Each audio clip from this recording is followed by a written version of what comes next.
Onegashimasu! Bentornati ragazzi in questo nuovo episodio. Le arti marziali tradizionali non possono essere usate nei combattimenti MMA. È vera questa affermazione? Veramente le arti marziali tradizionali non possono competere nelle MMA? Oltre alla modernità dell'MMA esistono le arti marziali tradizionali, che sono due mondi divisi apparentemente, MMA e arti marziali tradizionali. Un dibattito che però secondo me mette in ridicolo tutte le arti marziali in generale. Perché? Perché le MMA in realtà sono fatte da tante arti marziali tradizionali. Mentre guardiamo un incontro di MMA, le arti marziali sono lì davanti ai tuoi occhi, ma semplicemente molti non vogliono vedere questa cosa. Altri invece non sanno proprio cosa siano le arti marziali tradizionali. Una sottomissione dal leva al braccio? Beh, stiamo probabilmente parlando di una tecnica di Jiu-Jitsu di centinaia di anni fa. Un KO da calcio circolare alla testa? Stiamo probabilmente parlando di una tecnica di Muay Thai. Una proiezione o un atterramento ben riuscito? Sicuramente una tecnica che troviamo in tante forme di judo o di jiu-jitsu. Uno strangolamento, un colpo di gomito, una ginocchiata? Amici, non c'è arte marziale tradizionale che non abbia nel suo repertorio almeno una di queste tecniche. Le MMA non sono un'arte marziale, ma sono uno sport da combattimento, dove combattenti con esperienze in una o più arti marziali accettano di combattere sviluppando un proprio stile di combattimento. Una gran parte delle tecniche usate in MMA sono di fatto tutte riprese da varie arti marziali storiche. Nelle MMA non è stata inventata nessuna tecnica. Se entri in una palestra di MMA, una cosa che vedrai sicuramente spesso saranno combattenti che colpiscono e si allenano al sacco. Questa è una cosa che in molti corsi di arti marziali tradizionali non vedrai fare molto spesso, perché il condizionamento e la forza sono solo alcuni degli aspetti da allenare. Nelle arti marziali il processo è semplice: se sappiamo di combattere contro un esperto di Muay Thai, allora faremo meglio ad allenarci con degli esperti di Muay Thai. Se il tuo avversario è basso, alto o ha uno stile particolare, ti conviene allenarti sempre di conseguenza, perché la corretta preparazione ad un combattimento è fondamentale. Ecco quindi perché la maggior parte degli esempi di arti marziali tradizionali contro MMA sono sempre negativi per le arti marziali, perché si riferiscono in parte a un'evidente mancanza di preparazione.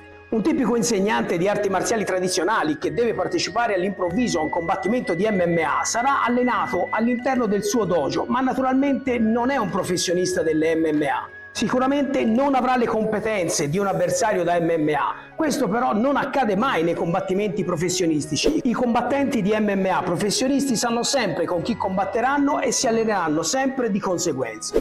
Il problema sorge dal fatto che la maggior parte delle persone che insegnano e praticano arti marziali tradizionali non lo fanno come se fossero in una preparazione di un combattimento continuo.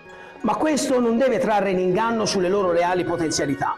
Nelle prime edizioni dell'UFC Free Fight nessuno dei combattenti aveva una preparazione a 360 gradi, non c'erano esperti di 2, 3, 4 arti marziali miste. E come è andata a finire? È andata a finire che i praticanti che venivano dalla pratica di un'arte marziale solida avevano un grosso vantaggio su chi entrava nella gabbia sfruttando solo la forza bruta. Ed infatti presto tutti hanno capito che non potevi sperare di competere senza conoscere per esempio la lotta a terra. Ci sono stati poi lottatori come Royce Gracie, Randy Couture, Frank Shamrock e tanti altri pionieri di tecniche provenienti da varie arti marziali, grazie alle quali hanno demolito gli avversari ed hanno cambiato il modo di combattere e di allenarsi nelle MMA. E addirittura nel tempo alcuni colpi sono stati tolti ed è stato introdotto un regolamento nell'MMA proprio perché alcuni colpi marziali erano veramente troppo pericolosi. Molti pensano che i combattenti di MMA siano dei veri gladiatori moderni, molti la mettono proprio sul lato materiale. Pensano che le MMA moderne abbiano cambiato il concetto di arte marziale con combattimenti sanguinari e violenti. Molti pensano che i lottatori di MMA siano degli esseri supremi ed imbattibili, ma allora lasciate che vi parli un attimo della boxe. Siamo nel 1800, quando gli incontri di boxe venivano fatti senza regole, senza limite di tempo, ovvero i round andavano avanti all'infinito. Non c'erano categorie, non c'era alcuna protezione, non c'erano guanti. In pratica si andava avanti finché uno dei due non era più in grado di continuare il combattimento. Ancora la boxe era molto lontana da quella che conosciamo oggi ed ogni tecnica era buona per mettere giù l'avversario, rendendola molto simile di fatto alle MMA di oggi. Beh, avverto i deboli di cuore, attenti a quello che sto per dire. Incontro del 1845, abbiamo Ben Count contro Bendigo, un incontro di box a pugni nudi, un incontro che è andato avanti per 93 round in circa 3 ore. Un altro esempio è il sanguinoso combattimento di James Burke contro Simon Byrne, che vide una guerra a pugni nudi durare 99 round in 3 ore e 16 minuti. L'incontro si tenne il 30 maggio 1833 in Inghilterra. James Burke vinse l'incontro e diventò il campione del Regno Unito, mentre Simon Byrne morì dopo 3 giorni di agonia per i colpi ricevuti. Ma voi vi immaginate cosa vuol dire dare e ricevere colpi a mani nude per 3 ore e 16 minuti? Non c'è nessun campione di MMA moderno che potrebbe affrontare una prova del genere, nemmeno oggi. E questi incontri, questi 2 esempi che vi ho fatto, non erano l'eccezione, ma la regolarità. Quindi con le MMA moderne non stiamo assistendo a niente di nuovo che non sia già stato fatto in passato ed anzi che non sia già stato fatto in modo ancora più brutale. I metodi di allenamento dell'MMA tendono ad avere una mentalità più aperta per acquisire un repertorio più ampio di abilità. Al contrario, molti istruttori invece di arti marziali tradizionali si rifiutano di abbracciare alcuni metodi di allenamento alternativi. Metodi di allenamento che non fanno parte del loro stile, allenamenti che renderebbero più varia la loro arte marziale, è vero, ma allora perché non lo fanno? Semplicemente perché andrebbe a snaturare il loro metodo. Un metodo che magari viene tramandato da secoli. È giusto che ci sia l'evoluzione e la competizione dell'MMA, ma è altrettanto indispensabile che anche le arti marziali tradizionali sopravvivano intatte per poter offrire quello per cui sono state studiate, ovvero apprendere un modo di combattere. Che le arti marziali siano dentro l'MMA è un dato di fatto, ci sono veramente tantissimi esempi, ma vi cito alcuni indiscussi campioni che come base avevano la conoscenza avanzata di un'arte marziale tradizionale. E stiamo parlando di lottatori che non hanno certo sfigurato nell'MMA. George St. Pierre, che veniva dal karate Kyokushin, Lyoto Machida dal karate Shotokan, Kung Lee veniva dal taekwondo e dal karate, Ronda Rousey che viene dal judo, Steven Thompson Kempo karate, Randy Couture lotta greco-romana, Mirko Cro Cop pugilato e kickbox, Frank Shamrock esperto di pancrazio. Questi lottatori ci dimostrano che è molto importante che i combattenti di MMA abbiano una mentalità più aperta nell'imparare le tecniche di qualsiasi arte marziale gli serva. Questo al fine di migliorare il proprio stile di combattimento. Ma è altrettanto vero che avranno un grande vantaggio se possiedono già un background marziale, un background solido da dove partire. Poi devono chiaramente aprirsi a nuovi scenari. Ed è questo che fanno, attingono continuamente dalle arti marziali tradizionali. Ma la stessa cosa non vale per le arti marziali tradizionali. Le arti marziali tradizionali non si espandono oltre i loro confini, perché per definizione è il rimanere intatte nel tempo che le rende appunto tradizionali.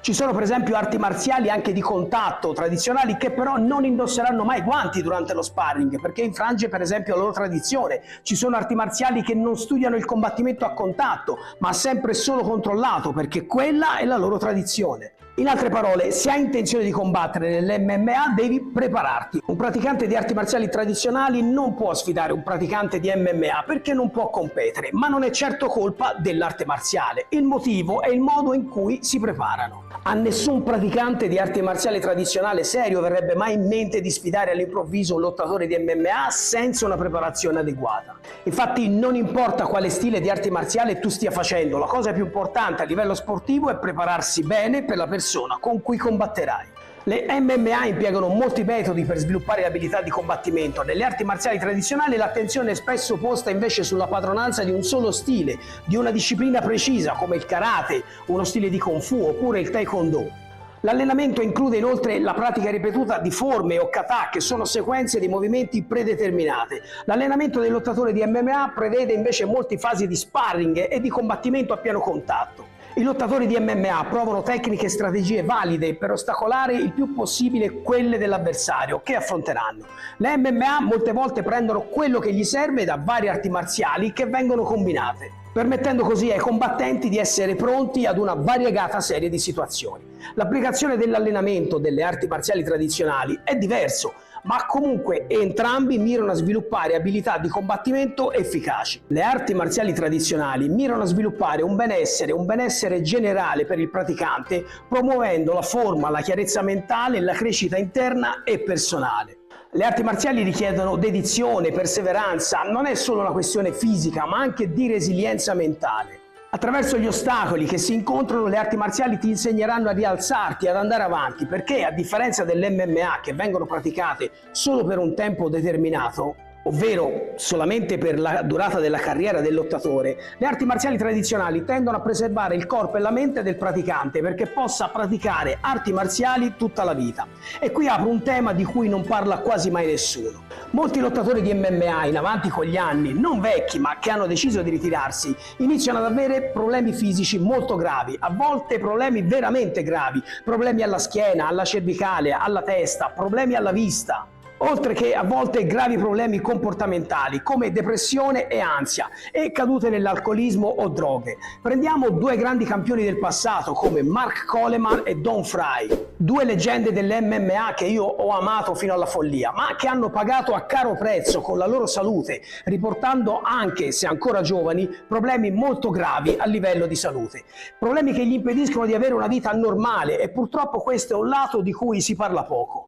Sono i gravi problemi di salute che possono colpire i combattenti di MMA nel tempo. Questo fa sì che un atleta di MMA addestrato, giovane e in forze possa essere letteralmente imbattibile in una fase 1 contro 1, ma probabilmente in fase più avanzata di età farebbe fatica a difendersi dagli attacchi di un adolescente incattivito. In termini di applicazione pratica, le tecniche di MMA nel mondo reale sono sicuramente competitive. Attenzione però a quello che ho detto prima, nessuno si sognerebbe di aggredire Tyson anche se ha passato da un pezzo ai 50. Ma probabilmente lo stesso aggressore non avrà problemi a provarci con un lottatore di MMA, un ex lottatore di MMA che oramai non è più in grado di combattere a causa degli infortuni collezionati nella sua carriera. Ma qui ora c'è da dire che maestri di tante arti marziali tradizionali che hanno passato la vita a tenersi in forma e continuano ad allenarsi, al contrario di un combattente di MMA in pensione, possono rivelarsi in strada degli scomodi avversari proprio perché il loro corpo è ancora flessibile, la mente è ancora pronta e lucida e i loro muscoli e le loro tecniche sono pronte, non hanno subito danni irreversibili o danni ripetuti